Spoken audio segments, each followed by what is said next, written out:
The stagecoach hit a rut so deep and violent that Georgia Bristol's hat flew clean off her head and landed in the lap of a sleeping preacher. And that was the least alarming thing that had happened to her all week. She pressed her face to the dust-caked window and squinted at the land rolling past her, this vast and amber-colored expanse of Texas scrubland that looked nothing at all like the illustrations in the Harper's Weekly magazines she had studied so carefully back in Philadelphia. The magazines had made the West look romantic, all purple mountains and golden sunsets and men with strong jawlines gazing heroically toward the horizon. What Georgia saw instead was flat, dry, relentlessly sun-hammered earth, interrupted occasionally by a stunted mesquite tree that appeared to be suffering deeply. It was the spring of 1878, and Georgia Bristol was 26 years old, possessed of a sturdy constitution, a practical mind, and a stack of letters she had been rereading for the better part of 3 weeks. The letters were from a man named Henry Calloway of the Calloway Ranch, situated outside the town of Redemption, Texas. The letters had been warm and earnest and grammatically approximate, and they had described a man who needed a wife and a ranch that needed a woman's steady hand. Georgia, who had spent the last 4 years nursing her ailing mother and watching the Bristol family savings drain away like water through cracked limestone, had answered the advertisement with her own carefully composed letter. One letter had led to another, and those had led to an arrangement, and the arrangement had led her to this stagecoach, bouncing through Texas at 11 miles an hour while a preacher used her hat as a pillow.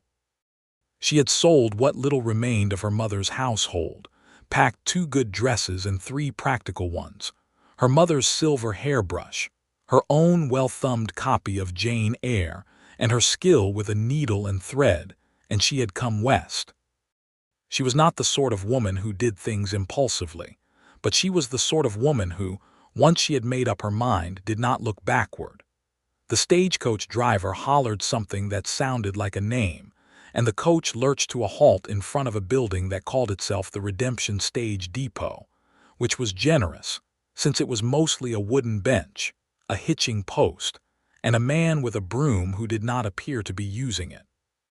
Georgia stepped down from the coach, retrieved her hat from the preacher with a polite nod, reclaimed her trunk from the driver's assistant, and stood in the middle of the wide dirt street of Redemption, Texas, and looked around. The town was small but alive. A general store with barrels of flour stacked outside, a livery stable with horses nodding sleepily in the afternoon heat, a saloon called the Silver Spur with its doors swinging lazily in the dry wind, a barber shop, a church with a bell that needed polishing, and everywhere the smell of dust and horse and something faintly of biscuits baking, which Georgia decided was promising. She had been told to wait at the depot and that a man from the Calloway Ranch would collect her. She waited. The sun moved with the unhurried confidence of something that had nowhere else to be. An hour passed. The man with the broom did not sweep but did offer her a dipper of water, which she accepted gratefully. After another half-hour she began to ask questions. The depot man, whose name was Earl, scratched his head and said he thought the Calloway place was about 6 miles northeast. Georgia pointed south on the main road and asked if that was northeast. Earl said no, that was south. Georgia said she had thought so. Earl said the Talbot Ranch was about 4 miles southeast, though, if that was any help. Georgia said that it was not specifically, but she thanked him anyway.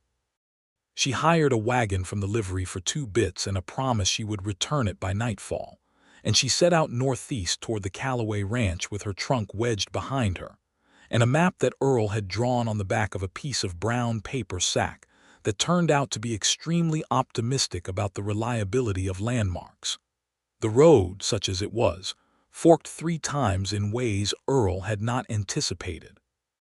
The third fork presented itself at a point where the sun was beginning to slide toward the western horizon, and the air was cooling rapidly from merely hot to the kind of evening that reminded you the desert did not care about your plans. Georgia chose left at the third fork because there was a weathered post with what she believed was an arrow pointing that direction. though it may have simply been an old nail that had been struck at a hopeful angle. The land she drove through was beautiful in the way that things are beautiful when you stop expecting them to be something else.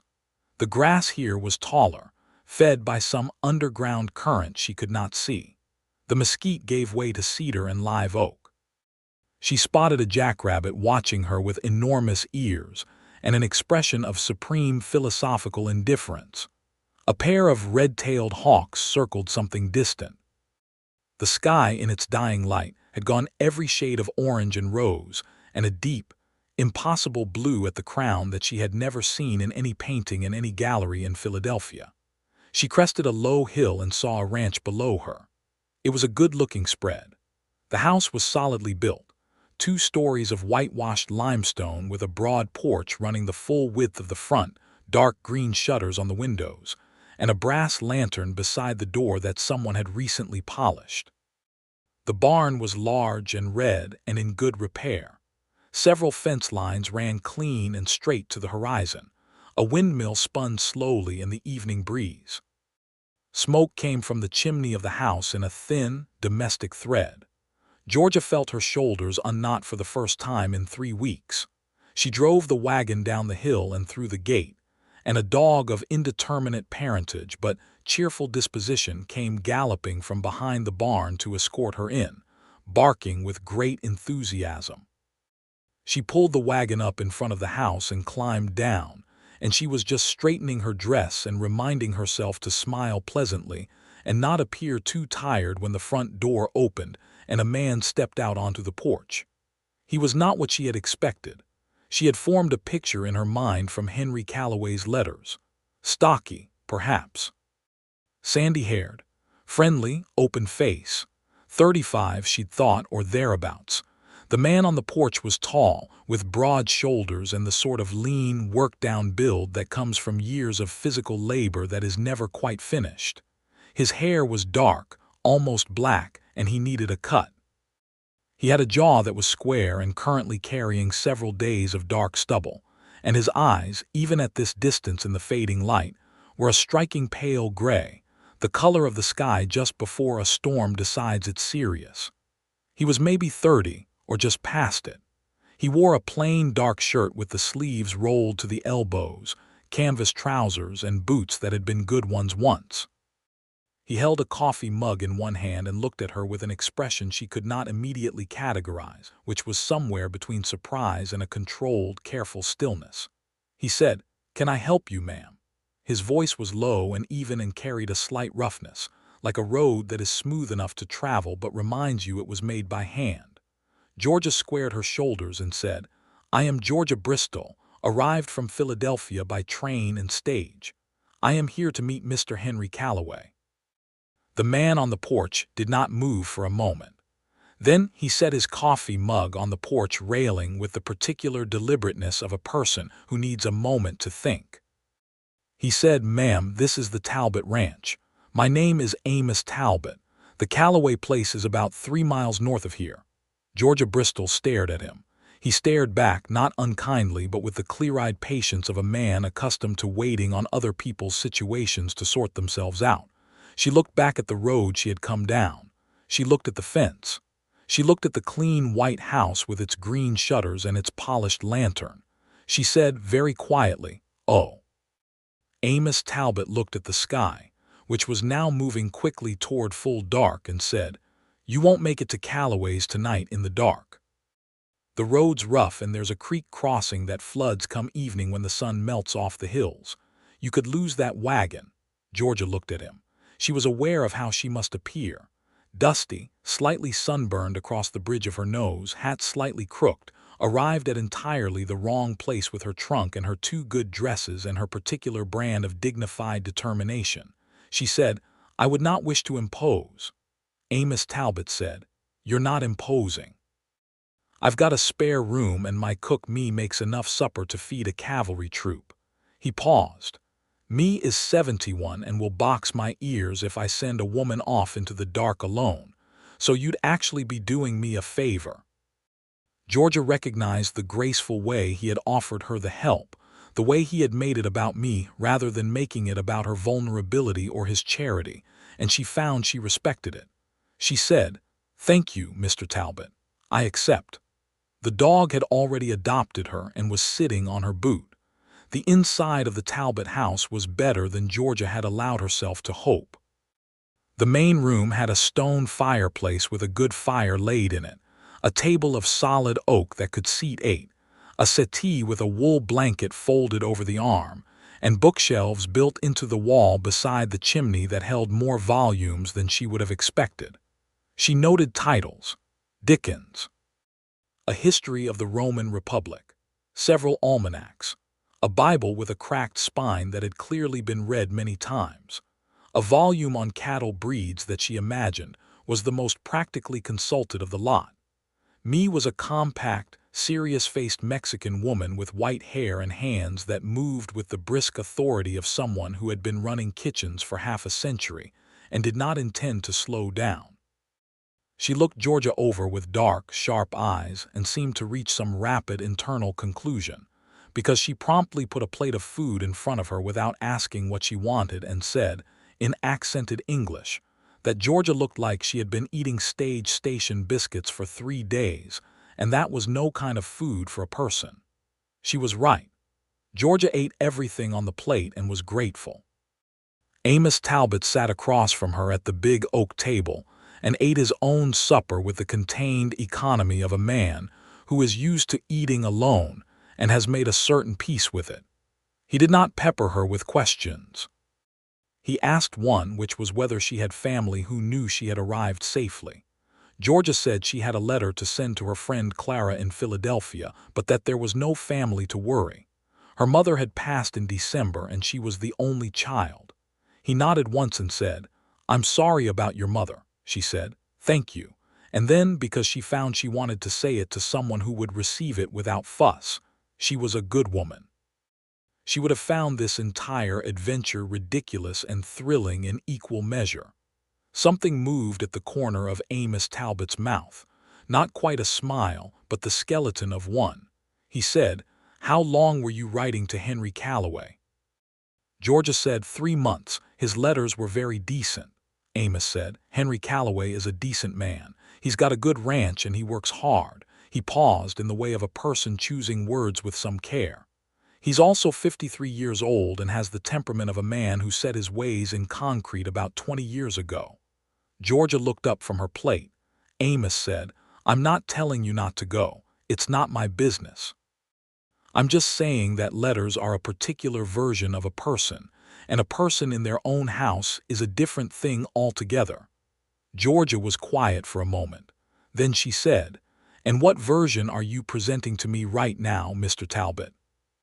He blinked, which told her the question had surprised him, and then he said, "A straightforward one, I hope.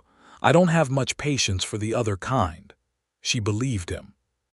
She slept well that night in the spare room, which had a rope bed and a quilt and a window that faced east so the morning light came in clean and gold, and she woke to the smell of coffee and the sound of someone working in the yard, and for a moment she did not know where she was, and then she did, and she found she was not distressed by it.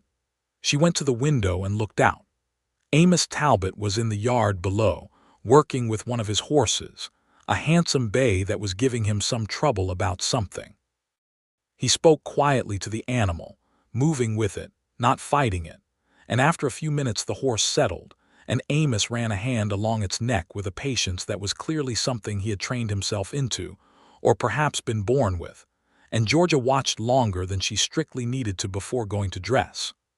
Over breakfast, Me put coffee in front of both of them and left the room as though she had a great deal to do elsewhere, which Georgia did not entirely believe.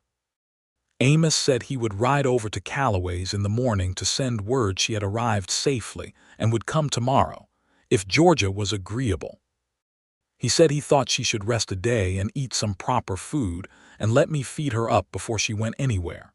Georgia said she was not an invalid and was perfectly capable of driving the wagon to Calloway's herself today. Amos said the road in daylight was not much better than the road in dark, and she would likely get lost again. Georgia said that was quite possible. Amos said he would take her himself. He said it matter-of-factly, as though the matter was settled, and Georgia found herself not objecting, which was something she considered later and could not entirely explain. She helped me wash up the breakfast things, and me told her without being asked that Amos Talbot had been running this ranch alone for 6 years since his father died, that he had 2 hired hands named Cutter and Pete who were good workers, that Amos worked harder than any of them and drove himself with a relentlessness that me did not approve of, and that he had not had any reason to smile in a considerable time. Georgia said that was a great deal of information to share with a stranger. Me said she was 71 and had earned the right to share whatever she pleased. Georgia conceded this was fair. They rode to the Callaway Ranch the next morning, Amos on his black horse and Georgia in the returned livery wagon, which Amos drove because the road was rough and he knew it and she did not. Henry Callaway was waiting on his porch. He was, as Amos had suggested, 53, broad in the middle, with a pleasant red face and the air of a man who had developed his opinion of most things a long time ago and found no strong reason to revise it. He was glad to see Georgia. He said so several times, but he looked at her the way a man looks at a piece of furniture he has ordered for a specific corner and is now fitting for size. He showed her the ranch. It was functional. The house was smaller than Talbot's and the shelves held no Dickens. Henry Callaway cooked his own food since his housekeeper had left, and it showed in the state of the kitchen, which was not dirty but was determined and resigned in the way of a space that had given up hope of being anything other than strictly utilitarian. They sat on the porch in the afternoon, and Henry Callaway told her what he needed. He needed a woman who could cook and keep the house and help with the accounts and be a companion and eventually a wife, and that was the arrangement they had discussed in their letters, and he saw no reason to complicate what was simple. Georgia listened carefully. She said she had questions. He said she could ask them. She asked whether he read. He said he didn't have much use for it. She asked whether he had strong opinions about how a household ought to be run. He said he had done it one way for 20 years and it suited him fine. She asked whether he was a flexible man in general. Henry Callaway looked at her with his pleasant red face and said, "I'm a practical man, Miss Bristol." She thanked him for his time. She said she would like to think carefully overnight. He said that seemed reasonable. He shook her hand. Amos drove her back toward redemption and said nothing for a long time. Finally, Georgia said, "He is a perfectly decent man." Amos said, "He is," she said. "He is also exactly the man you described last night," said in concrete. Amos said, "I did not mean that as a criticism. Some people find that a comfort." Georgia looked out at the land moving past and said, "I spent 4 years adapting myself entirely to the needs of another person because I loved her and she was dying and there was no one else. I do not regret a single day of it. But I don't think I want to spend the rest of my life adapting myself to a man who has decided in advance who I ought to be." Amos was quiet for a while. He said, "That seems like a reasonable thing to know about yourself." She looked at him sideways. He was watching the road with those pale gray eyes under the brim of his hat, and his hands on the reins were relaxed and sure. She said, "What about you, Mr. Talbot? Are you a flexible man?" He thought about this seriously, which she appreciated. He said, "I'm stubborn as a fence post about the things I think matter. I'm pretty easy about everything else." He paused. "Me would tell you the list of things I think matter is too long." Georgia laughed. It came out of her before she could manage it, a real laugh, and it surprised her, and she thought it probably surprised him too because his jaw shifted in the way of a person swallowing a smile. She spent the night at the Talbot Ranch again, at Me's insistence and with Amos's quiet acquiescence, and the following morning she wrote 2 letters. One to Henry Callaway, thanking him for his kindness and hospitality and his correspondence, and explaining that she did not think they would suit each other, and wishing him well in his search for the right companion. She wrote it with care and without cruelty, because Henry Callaway was a decent man and deserved a decent letter. The other letter she wrote to her friend Clara in Philadelphia, describing her situation and her thinking, and asking Clara to send her trunk with the rest of her belongings, which she had left in storage in Philadelphia against some uncertainty, because she thought she might be staying in Texas after all. She was not entirely sure why she thought this. She told herself it was because the land was dramatic and interesting, and there was clearly work to be found, and she was a woman of practical resourcefulness. She did not examine it beyond this for the moment. She brought the letters to Amos and asked if there was someone who could post them in town. He looked at both envelopes. He said, "Cutter's going to town this afternoon. He can take them." He handed them back to her and then said, with the same directness he always employed, "You don't have to leave today, you know. Me's been teaching you that bread recipe, and she won't forgive me if I send you off before she's satisfied with your technique." Georgia said, "I think Me's bread recipe is an excuse." He said, "Probably, but it's a good excuse." She stayed. The days had a natural rhythm to them at the Talbot Ranch, and Georgia fell into it with a readiness that surprised her. She was up with the sun, and so was everyone else. Me made breakfast. Amos and his two hired men, Cutter and Pete, went to work with the cattle and the fences and the endless maintenance of a working ranch. Georgia kept the house, which she did not mind, and helped me in the kitchen, which she found she actively enjoyed. And in the afternoons she often took one of the gentler horses and rode the fence lines on the south pasture, which was territory gentle enough for a rider of her modest experience. She had not grown up around horses, but she had not grown up around much open space either, and both were proving to be something she took to with an ease that surprised her. On the third afternoon, she was riding the south fence when she encountered a section that had been pushed down by cattle and needed remounting.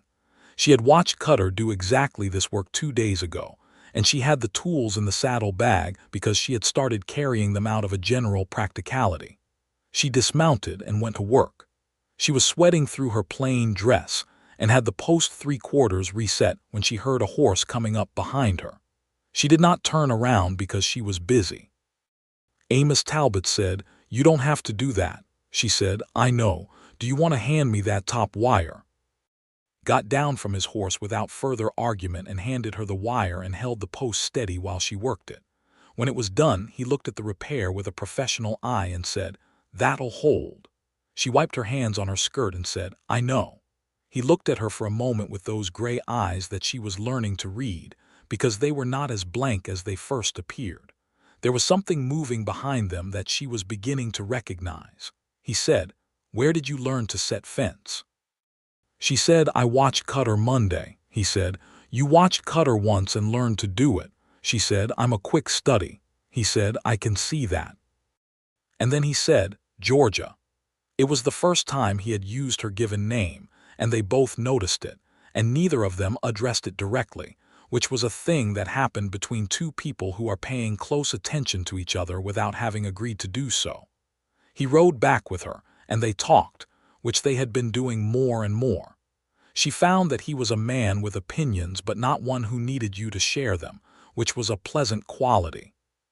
He had views on the cattle market and the railroad, and the question of water rights that were developing into something of an emergency for the ranchers of the county. He had a dry, understated humor that delivered itself without fanfare and was funnier for it. He had read everything on those shelves, she learned, and had opinions about Dickens that were thoughtful and slightly iconoclastic. He said, "I don't think Pip deserved Estella. I think he was so dazzled by what she represented that he never looked at who she actually was." Georgia said, "That is one interpretation. The other is that love doesn't always choose the most rational object, and that is rather the point." He considered this carefully and said, "Fair." She liked that he could hear a counter and consider it an update. Me watched all of this with the expression of a woman who has seen many things in 71 years and is not surprised by much but is occasionally pleased. On the 6th evening, a rider came to the ranch at supper time with bad news. It was Pete's brother from 2 counties over, thin and road-worn, with word that their mother had taken sick and Pete was needed. Amos told Pete to go, to take what time he needed, and paid him a week in advance without being asked. Pete left that same evening. Georgia helped me clear supper and watched Amos through the kitchen window as he stood in the yard in the cooling dark and looked at his land. She went out and stood beside him. He said, "With Pete gone, I'm short a man for the cattle drive to San Antonio next month." She said, "How long a drive?" He said, 8 days there, 3 days in San Antonio for the sale, 8 days back. 19 days total, give or take." She said, "Cutter can't manage it alone." He said, "Cutter's good, but one man can't handle 200 head on a drive. I'll need to hire someone." He rubbed the back of his neck. "Not easy to find a decent man on short notice." She said, "I could go." He turned and looked at her. She said, "I can ride. I'm learning the land. I'm stronger than I look, and I can follow instruction and work without complaining. You need to teach me the specifics, but I learn fast. You've said so yourself." He said, "Georgia, a cattle drive is not fence mending." She said, "I know that." He said, "It's hard ground, long days, camp sleeping." She said, "I slept in a stage depot in Abilene for 6 hours on a wooden bench. I think I can manage a bedroll." He stared at her for a long time. The dark was thick around them, and the stars overhead were the kind of stars that city people do not believe exist. The dog came and sat between them. He said, "Why would you do that?" She said, "Because you need help and I'm available and I'd like to learn this land properly." He said, "That's the practical reason." She said, "Yes." He said, "Is there a less practical reason?" She looked up at him and then at the stars and said, "I have found that I like it here, considerably more than I expected to, and I am working out what that means." He was quiet for so long that she thought he was not going to answer. Then he said, "I'll think about it." He thought about it for 2 days. Then he said she could come on the drive if she rode well enough by the end of the week. That Cutter agreed. She wouldn't be a danger to herself or the cattle. Cutter, who was a rangy, sun-browned man of 40 with a magnificent mustache and a laconic personality, put Georgia through her paces on horseback with the honest efficiency of a man who had no personal stake in the outcome but respected the boss's time. By Thursday, he told Amos, in Georgia's presence, "She'll do." Georgia did not allow herself to appear too pleased, but she was. They had 2 weeks before the drive. Amos taught her himself, in the evenings after supper, working through the particulars of managing cattle on the trail, the language of the work, the tools of it, the practical necessities of camp life. He was a good teacher, patient without being condescending, and he corrected her without embarrassment and answered questions without impatience. One evening they were sitting at the oak table with a rough map of the route spread between them, and she asked about a particular creek crossing that he had marked with a note about timing. He explained the crossing, the depth variance by time of day, the cattle's instinct to bunch and slow at water. She said, "You love this, don't you?" He looked up. She said, "This land. This work, it's not just a living to you." He was quiet for a moment. Then he said, "My father bought this land with money he didn't have when I was 4 years old. I grew up watching him work it into something real. He used to say the land didn't care what you wanted from it, only what you were willing to give." He smoothed a corner of the map. "I think he was right, and I think giving something everything you've got for long enough makes it yours in a way that nothing else does." She said, "Do you ever get lonely?" The question came out more simply than she had intended, and she watched him process it, the slight stillness that moved through him. He said, "Yes." Just that word, said with the quiet steadiness of a man who had decided a long time ago to tell the truth without dressing it up. She said, "So do I have for years." They looked at each other across the map of the cattle route in the warm lamplight of the kitchen, and the thing that had been building between them since she had driven down his hill on a wrong road at sunset made itself felt in the air between them, undeniable and patient. He did not reach across the table. She did not reach across either, but she thought about it, and she thought he did too. Me, from the kitchen doorway, said, "The coffee is made if anyone wants it," and came in and poured 2 cups with the studied innocence of a woman who had been listening to nothing at all. The drive left on a Monday morning in late April when the air was still cool, and the cattle were fresh and restless. 214 head of longhorns, Amos's best stock, bound for the San Antonio market. Amos at the point, Cutter riding flank in Georgia, in a borrowed pair of men's canvas trousers under her shorter skirt, and a hat she had bought from the general store, riding the other flank with more determination than experience but less ignorance than she had started with. The first day was 12 miles and she was sore by noon and genuinely suffering by sunset. But she did not say so, and when they made camp, she helped with the cook fire and ate her beans and salt pork without complaint and rolled into her bedroll and slept as immediately and completely as she had ever slept in her life. The second day was harder. The cattle were spooky from a coyote that had tracked them through the night, and there was a near incident at a dry creek crossing where 20 head decided to go the wrong direction in Georgia, on pure instinct, and with an agility she had not known she possessed, turned her horse hard and got ahead of them and held the line long enough for Cutter to come and close the gap. Amos, when it was over, looked at her from across the backs of 200 milling longhorns and did not say anything, but his expression said something she felt from 30 feet away. That evening at camp, Cutter poured her an extra cup of coffee and said, "Good work today." She said, "Thank you." He said, "Don't tell the boss I said so. He'll think I'm going soft." She said she would take it to her grave. Amos came and sat beside her at the fire that night, which he had not done before, and they watched the fire and talked quietly about nothing particular, the stars, the way the night sounds of the plains were different from anything either of them had known before Amos had come to Texas. He had not always been in Texas, she learned.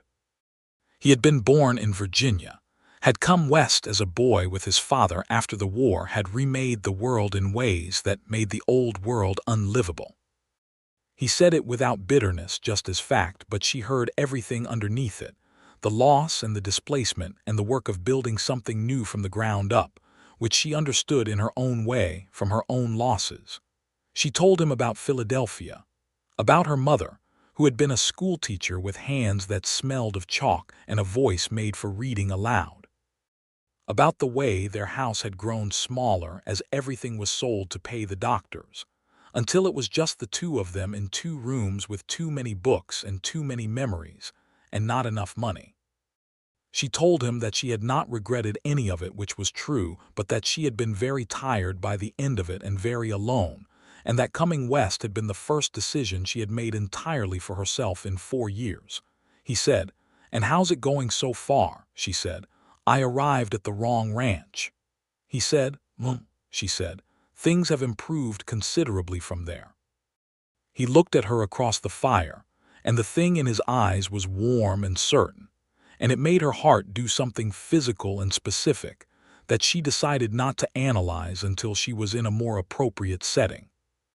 The drive continued through 8 days of plains and creek crossings and one genuine thunderstorm that came out of nowhere on the 5th night and had everyone scrambling to keep the herd from scattering, and Georgia in the rain and mud doing things she had never done before with a competence she had not known she had.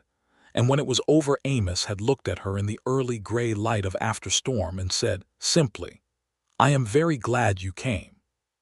She was soaked through and covered in red clay mud, and her hat was a casualty somewhere in the dark, and she said, "So am I." San Antonio was a revelation. The city was a mix of Mexican architecture and frontier commerce and military presence from Fort Sam Houston, and it smelled of river water and roasting meat and horses and possibility.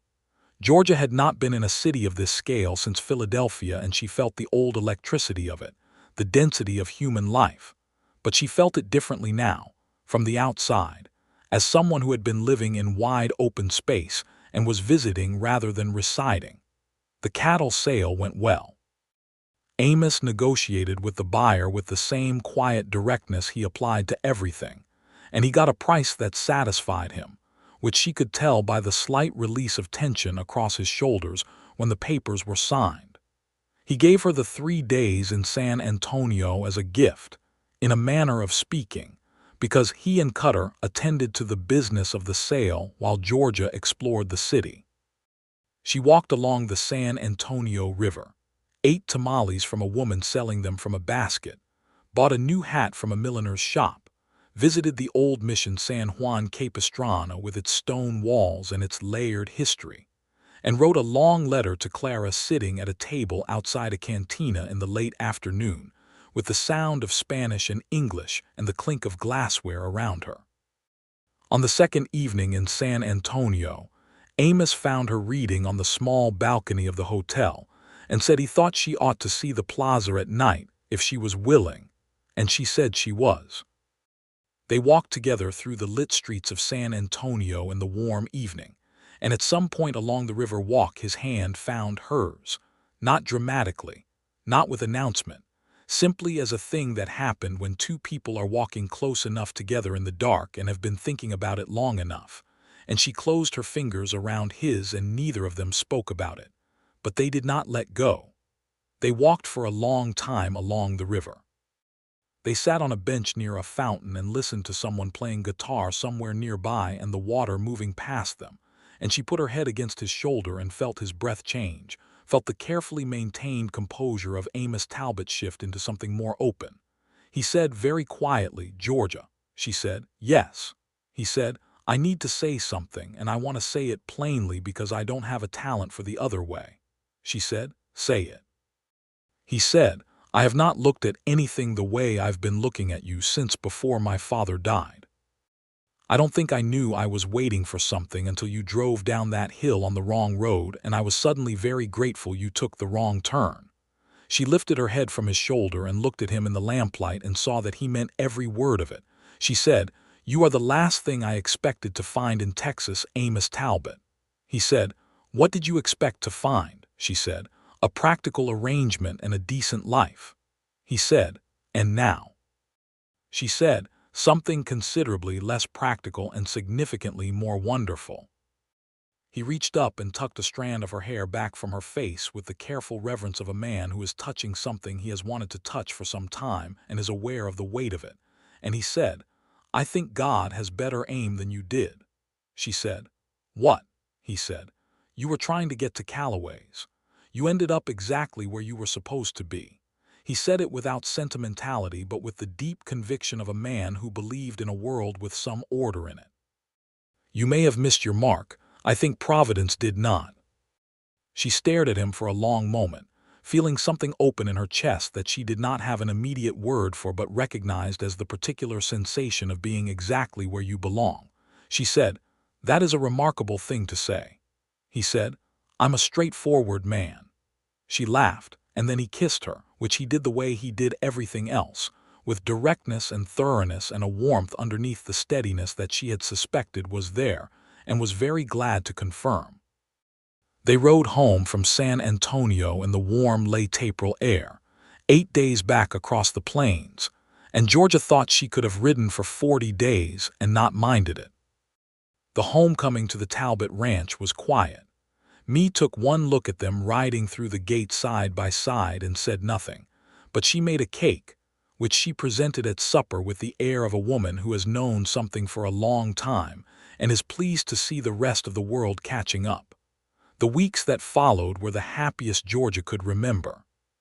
She was learning the ranch with the thoroughness she applied to everything, and Amos was learning her, which he did with a systematic attention that she found both amusing and deeply moving. He noticed what she liked. He noticed that she preferred her coffee strong and her evenings quiet. He noticed that she read every night before sleeping and started making sure there was a candle on the side table before she came to bed. He noticed that she had a habit of humming to herself when she was content, and that she stopped when she noticed someone was listening, and so he pretended not to listen. She noticed that he pushed himself past exhaustion regularly and needed someone to make him stop, which she did by the simple method of bringing him food and sitting down, and not leaving until he ate it and they talked for a while. She noticed that he was harder on himself than on anyone else, and that when something went wrong on the ranch, he internalized it in a way that was not healthy. She started asking him to talk through problems out loud and found that the talking helped and that he began to seek it. They argued twice in those weeks. Once about money, because Georgia had opinions about the ranch accounts, and some of his suppliers were overcharging him, and she said so with evidence. And he was initially resistant in the way of a person who has been managing alone for so long that receiving input feels like criticism. And then he looked at her numbers and said she was absolutely right and paid her the courtesy of a genuine apology. Once about George's habit of riding out alone without telling anyone, which Amos found alarming and said so with more heat than he usually showed. And she said she was not a child and did not need supervision. And he said it was not about that. It was about the fact that this was still wild country and accidents happened, and he could not bear the thought of not knowing. And the way he said the last part of it made them both stop and breathe for a moment. She said she would tell me or Cutter before she rode out. He said that was all he asked.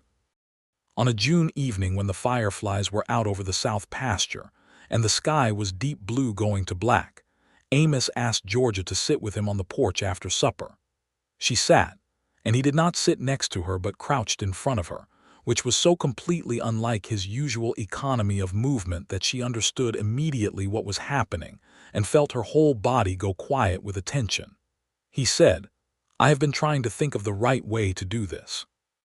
I don't think there is one that does justice to what I mean, so I'm just going to say it," she said, "Amos." He said, "Georgia Bristol, you arrived at my ranch on the wrong road with someone else's letters in your pocket, and the dog adopted you in about 30 seconds, and I think he was right too. I have never known anyone with your particular combination of stubbornness and grace and good sense, and I don't want to not know it anymore. I want to know it for the rest of my life, if you'll let me." He held out his hand, and in it was a ring, simple gold, a single modest stone, the kind of ring a rancher buys from a jeweler in San Antonio when he has 3 days in the city and his priorities have reorganized themselves completely. She looked at the ring and then at his face, which was more open than she had ever seen it, and she thought about everything.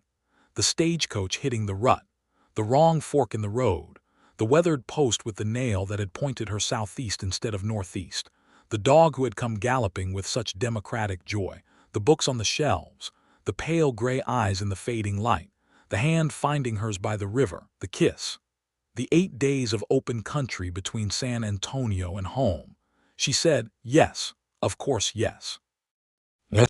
He put the ring on her finger and stood up, and she stood too, and he held her for a long time in the June evening, with the fireflies moving through the dark and the warm Texas air around them. And she thought that she had come west looking for a practical arrangement, and had found something she did not have the vocabulary for yet, something that required a new word, or perhaps many words accumulated over a long time together. Me appeared in the doorway with her arms folded and her dark eyes bright and said, "Finally," with a satisfaction so complete it was almost musical. They were married in Redemption's church on a Saturday in late July, on a day when the sky was the impossible blue of high summer, and the heat was fierce, but the church was full of something that cut through the heat. Reverend Daniels officiated. Me sat in the front pew wearing her best dress and a hat with a silk flower that Georgia had helped her press back into shape. Cutter stood with Amos and wore his good shirt with what was clearly some personal discomfort around the collar. Several of the neighboring ranchers and their wives came, because word traveled in a small county, and because Amos Talbot getting married was the sort of event that people wanted to witness. Even Henry Calloway came and shook Amos's hand, and told Georgia she seemed very well suited to the life, which was the warmest compliment he was capable of, and she received it warmly. Pete had come back 2 weeks before, his mother recovered, and he stood in the back of the church and grinned for the whole ceremony. Georgia wore her best dress, the blue one with the white collar that she had packed in her trunk in Philadelphia, without knowing yet what occasion would call for it. And she carried wild mountain laurel that grew on the east slope of the property and smelled sweet and looked exactly right. She walked down the aisle of the little limestone church without anyone to give her away, because she was a woman giving herself, which she thought was exactly proper. Amos stood at the altar and looked at her with an expression she had never seen on his face before, The one you see on a person when they are looking at something they have wanted for so long that seeing it in front of them is momentarily stunning. She said her vows clearly and meant every word. He said his quietly and meant them more. Reverend Daniels said some words about foundation and faithfulness, and two people becoming something together that they could not be alone. And Georgia thought about what Amos had said on the bench in San Antonio about Providence having better aim than she did. And she thought that if God had been aiming, he had done excellent work. The reception was at the ranch, because where else would it be? And me had made enough food for everyone present twice over, and possibly for a small contingent of people who had not been invited. There was music from a fiddle player named Roscoe who made up in enthusiasm what he lacked in precision, and there was dancing in the yard while the lanterns swung overhead. Amos was not a natural dancer. He told her this before they started, but he was disciplined and he had clearly been practicing in private or with me's coaching, because he was better than he claimed. Georgia was a decent dancer from years of Philadelphia parlors, and she led with just enough subtlety that it looked like he was leading and neither of them mentioned it. Cutter danced with me, who was formidable, and led him with considerably less subtlety. The summer deepened into its fullness and then bent toward fall, and Georgia was rancher's wife in both the title and the substance of it, which meant she was always doing several things and managing to do them well. She kept the accounts with a precision that saved Amos money. He had not known he was losing, and found him suppliers who were honest about their pricing. She was learning to cook properly in the way of Texas ranch cooking, large and hearty, and built for people who had spent a day outdoors, and me taught her with the rigor of an experienced instructor who had found an apt pupil.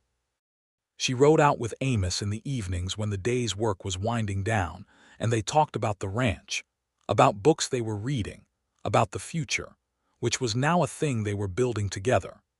In September, Amos received a letter from the county land office about the water rights dispute that had been simmering along the river for 2 years, the same dispute he had mentioned to Georgia on their first evening, which was growing into something that required actual attention. 3 ranchers upstream were diverting water in ways that were damaging the downstream flow to the Talbot land, and 2 other ranches. Amos had been managing it quietly, but the letter indicated a formal proceeding in Redemption's district court in November. Georgia said she wanted to help with the legal preparation.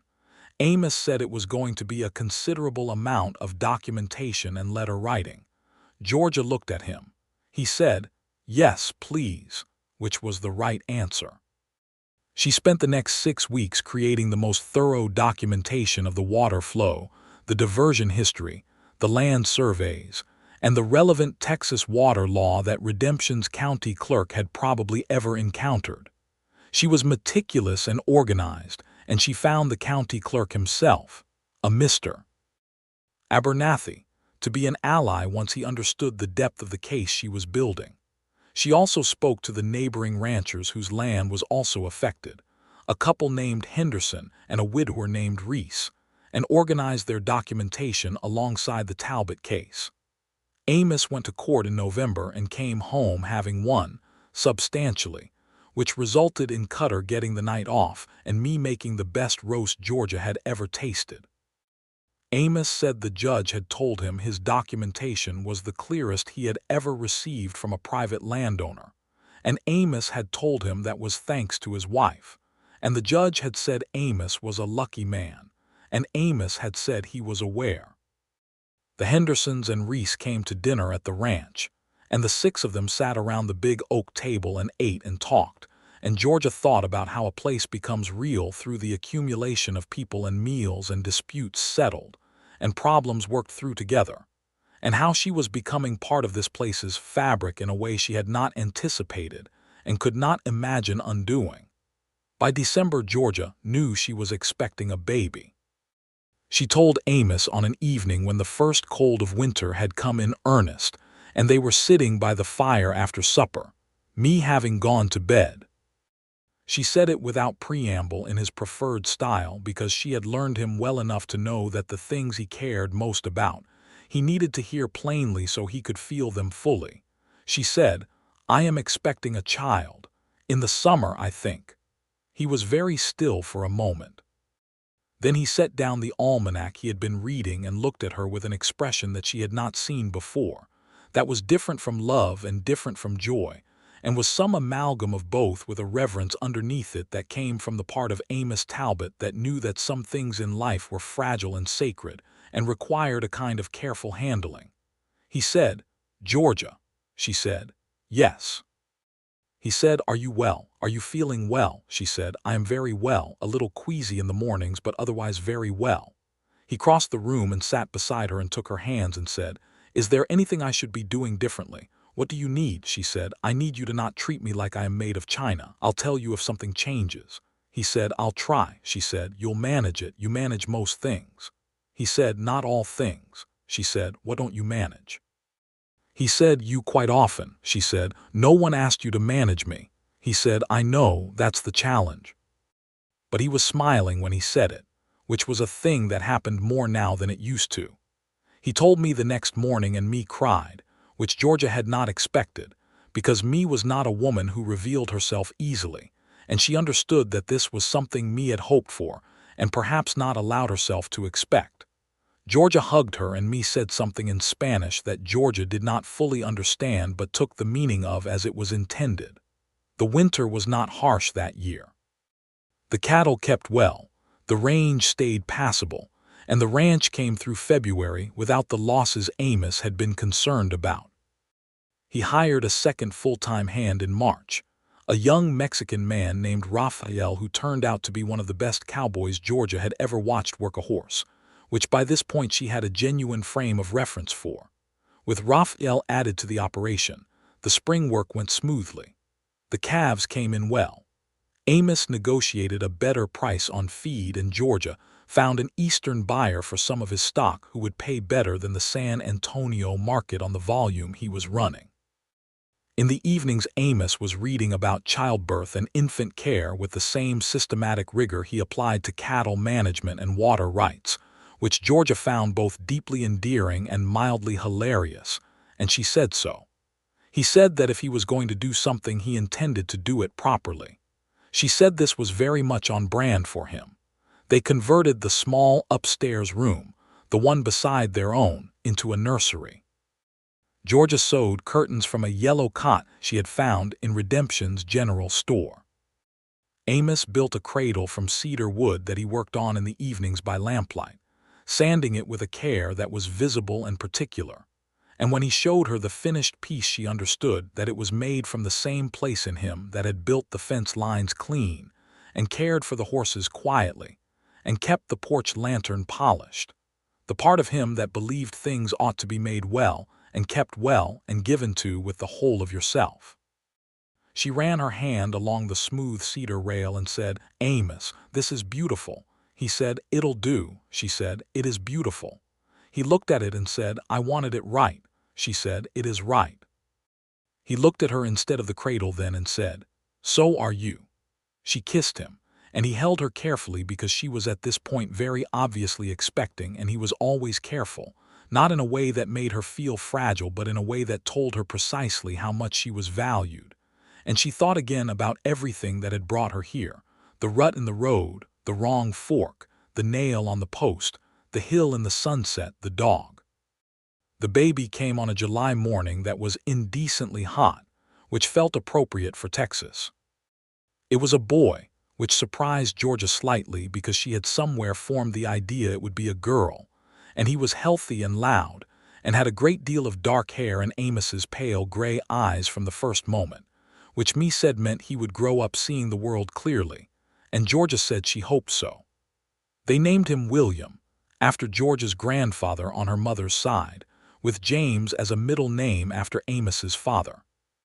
William James Talbot arrived in the world squalling vigorously, and was immediately judged by me to be the finest baby she had encountered in 72 years of living, which Georgia suspected was not an entirely objective assessment, but accepted graciously. Amos held his son for the first time with the same careful deliberateness with which he did all things that mattered, and the expression on his face was the same one he had worn when she had walked down the aisle of the church, the stunning of having a wanted thing become real. And Georgia watched her husband hold their son, and felt the full weight of the life she had built, the life she had driven down the wrong road into, and was grateful in a way that required no words and received none. The first year of William's life was full in the way that life with a baby and a working ranch and a Texas summer tends to be full, which is to say completely, and with no room left over. He was a good-natured boy who observed everything with those gray eyes and reached for whatever was nearest with tremendous commitment. He was sitting by 6 months, and standing by 9, and walking with aggressive confidence by 11 months and a week, at which point Cutter suggested they put him to work, and Amos said he could start with the horses at about age 5. Me adored him with the total unreserved love of a woman who had no grandchildren of her own, and had redirected that particular depth of feeling. She sang to him in Spanish and taught him the words for things, which Georgia thought was wonderful and said so. Amos agreed. Georgia had been thinking about something since William was born. She thought about it while she nursed him in the cedar-smelling nursery in the early mornings. She thought about it on the evenings when Amos and she sat on the porch and William slept and the land was quiet. She had been writing letters to Reverend Daniels, to the county school board, to several people in Redemption whose opinions and influence she had come to understand over the past year. The town of Redemption had no school. Children in the county learned what they learned from parents or not at all, with the exception of a few families who hired tutors or sent their children east, which was an option available only to people with money and connections that most ranch families did not have. Georgia, who was the daughter of a schoolteacher, and who believed with bone-deep conviction that education was the most fundamental gift you could give a child, found this situation intolerable. She told Amos she intended to start a school. He looked at her across the breakfast table and said, "When did you decide this?" she said. "About 6 months ago. I've been working out the logistics." He said, "Of course you have." He said it with a warmth that told her he was not surprised and was not put out and was entirely in support.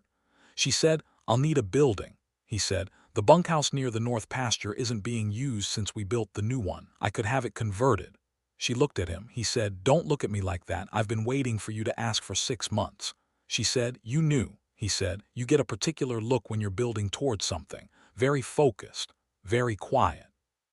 "I figured you'd tell me when you were ready." She said, "You could have asked." He said, "You would have told me when you were ready."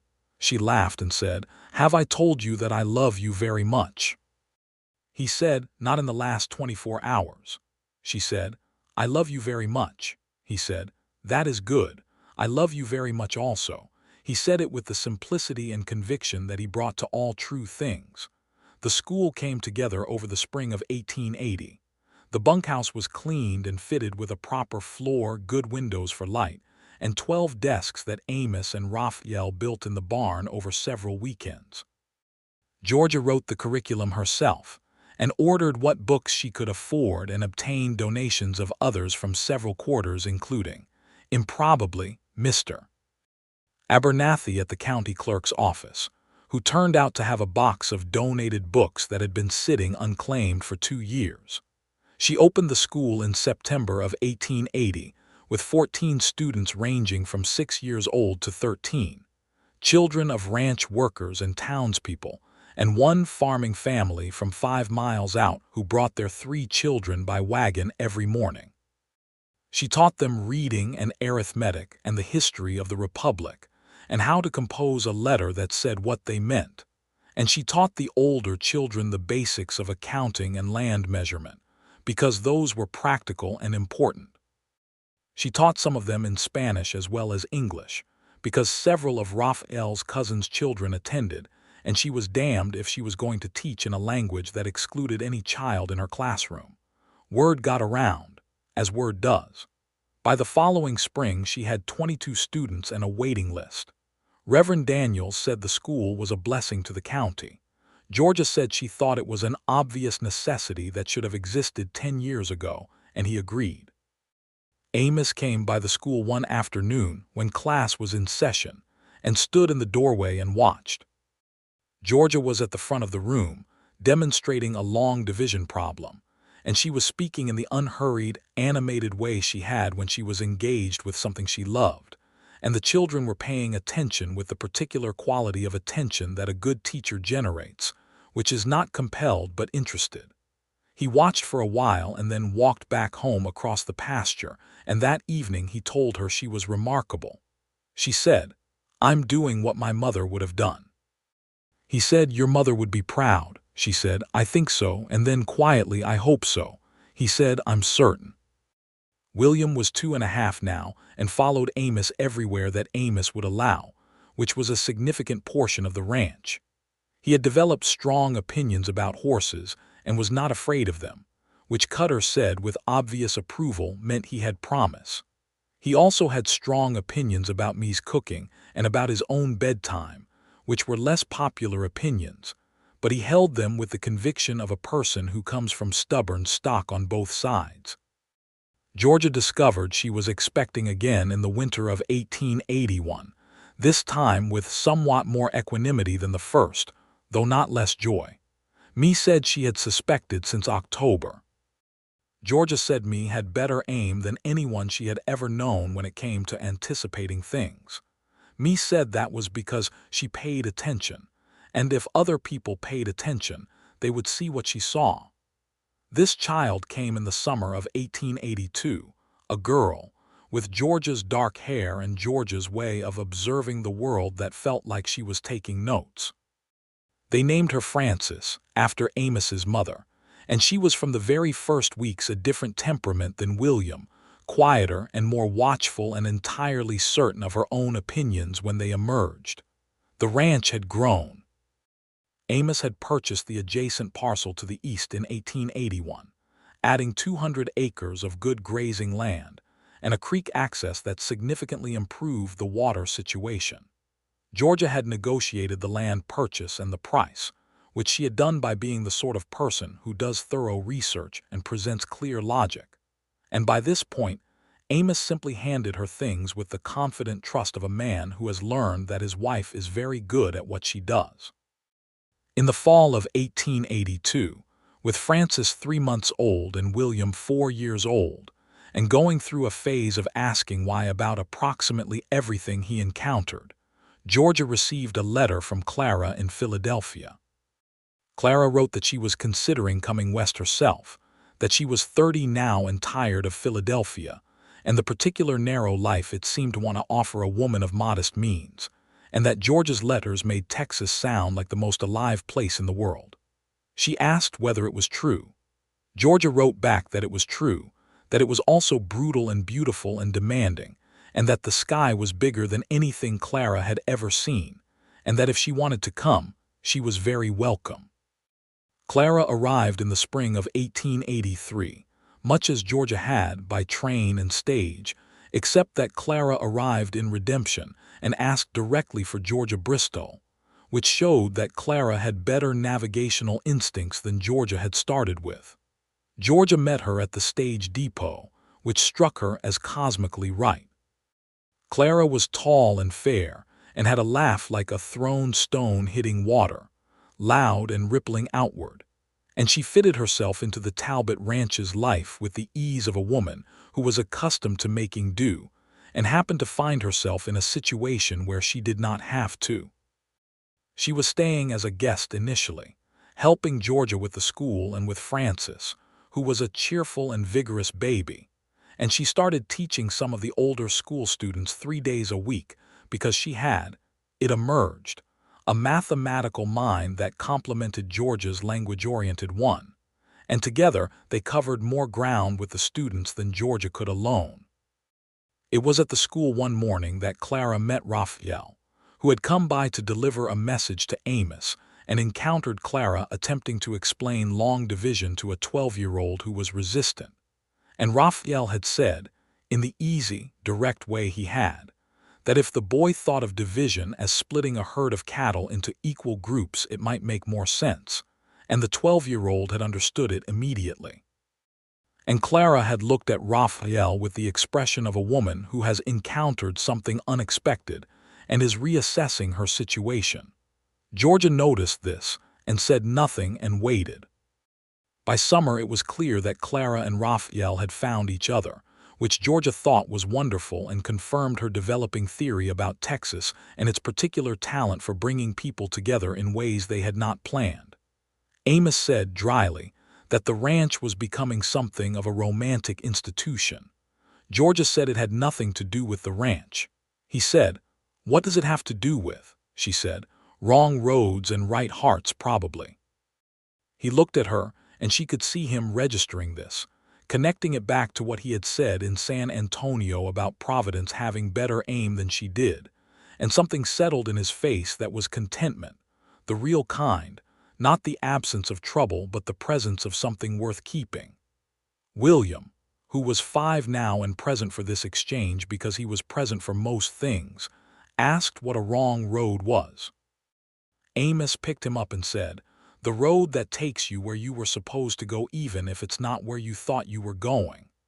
William considered this and said, "Like when I was looking for the cat and found the baby bird," Georgia said, "exactly like that." William said, "The bird was better anyway." Amos said, "It was." William accepted this with a child's absolute confidence in life's logic and asked to be put down so he could go see if Cutter would let him sit on the big horse, and went at the determined trot he had developed for all purposes. The school formalized that year, 1883, with a county charter that Georgia had spent 9 months obtaining through a combination of persistent correspondence and 3 appearances before the county board, which she had approached with the same careful documentation she had applied to the water rights case, and with approximately the same result. The Redemption County School, officially named and funded in small part by the county, with additional support from a collection Georgia organized among the ranching families of the region, was now a real institution with a teacher of record, which was Georgia, and an assistant instructor, which was Clara. Me, at 73, had slowed somewhat but had not stopped and did not intend to. She still ran the kitchen with authority, though Georgia now did as much of the cooking as she did, and they had settled into a partnership that was something like the partnership of 2 women who respect each other's competence, and have found that they can be honest with each other, which is rarer and better than friendship. One October evening, Georgia went to sit with me on the porch after the children were in bed and Amos was in the study reviewing the fall accounts, and they sat together in the comfortable silence of 2 people who have run out of the need for filler and can simply be present. Me said, after a while, "You are happy?" Georgia said, "Yes." Me said, "I worried, when you arrived. That first night, I thought this one is too good for settling. She will leave and it will go hard with Amos." Georgia said, "You thought I was too good for settling." Me said, "Too particular, too aware of what was valuable. I thought she will look at what this is, a ranch and a quiet man and a hard life, and she will decide it is not enough." Georgia said, "It is everything." Me said, "I know. I could see when you changed. It was on the drive, I think." "When you came back from San Antonio," Georgia said, "we both changed on the drive." Me said, "He changed before that. He changed the night you arrived. He just didn't know what to do with it." Georgia smiled. She could see that now, looking back. The careful space he had maintained, the deliberate straightforwardness that had been its own kind of courtship. The man who did not perform but simply was, consistently and entirely, and waited to see if that would be enough. It had been more than enough. The fall of 1883 brought 2 things Georgia had not anticipated. The first was a drought warning from the county, which meant the winter was going to be hard and water management would be critical, and which sent Amos and Georgia into a planning process that occupied the better part of 2 months and produced a water conservation strategy that was, Georgia felt confident, the most thorough in the county. The Hendersons and Reese came to look at it and adapted pieces of it for their own operations. The second thing was a letter from the Philadelphia Women's Educational Society, which had somehow heard about the Redemption County School, and which wanted to send a representative out to see what Georgia had built, with the intention of creating a similar model in 3 other frontier counties. The representative, a woman named Dr. Agnes Whitmore, who turned out to be a formidable, silver-haired force of nature in her 60s, arrived in November and spent 4 days at the school and the ranch, and left with a pile of Georgia's documentation and curriculum notes, and a declaration that Georgia was doing something genuinely important. Georgia received this compliment with the same balanced grace with which she received most things, which meant she felt it fully and did not perform false modesty, but also did not allow it to rearrange her priorities, which were her children and her husband and her school and this land, in no particular order because the order shifted depending on the day. The drought did come, and the winter was hard, as predicted, and the water strategy they had developed paid off, because the Talbot Ranch lost fewer cattle than most of the operations around them, which meant the spring of 1884 began from a position of relative strength. Francis, who was a year and a half now, was walking with absolute confidence and had opinions about everything, delivered in a vocabulary that was expanding at a rate that made Georgia suspect she might end up being the schoolteacher in the next generation. William, at 6, had started school officially as a student of his mother's, which he received with the philosophical acceptance of a child who understands that the world is not always organized for his convenience and has decided to be fine about it. Amos turned 36 in March of 1884, and Georgia organized the best birthday dinner the ranch had seen, with me and Clara and Raphael and Cutter and Pete and the Hendersons and Reese, and the fiddle player Roscoe, who was still enthusiastic if not technically precise, and the yard lit with lanterns and the children underfoot, and the spring air carrying the smell of the cedar and the livestock and the biscuits baking. And Amos stood in the middle of all of it with William on his hip and Francis on his foot, holding his coffee mug, and looked at Georgia across the party with an expression she knew by heart now, the one that said everything and needed to say nothing. She raised her own cup to him from across the yard and he raised his back. She was 34 herself, and she thought about how she had been 26 and sitting in a stagecoach and looking at the Texas landscape and thinking it looked nothing like the illustrations in Harper's Weekly. She had been right. It looked like nothing she had ever seen illustrated, because the things that had turned out to matter about it were not things that could be illustrated. The way the wind came off the hills in the evening, the way a working ranch sounds at first light, the particular music of it, the way a man who is not given to sentimentality will nevertheless build a cradle from cedar with a care that takes your breath away, the way a wrong road becomes, in retrospect, the most right road you ever traveled. She went to him across the yard and took William off his hip because the boy was getting heavy and stood beside Amos and said, "Happy birthday." He said, "It is."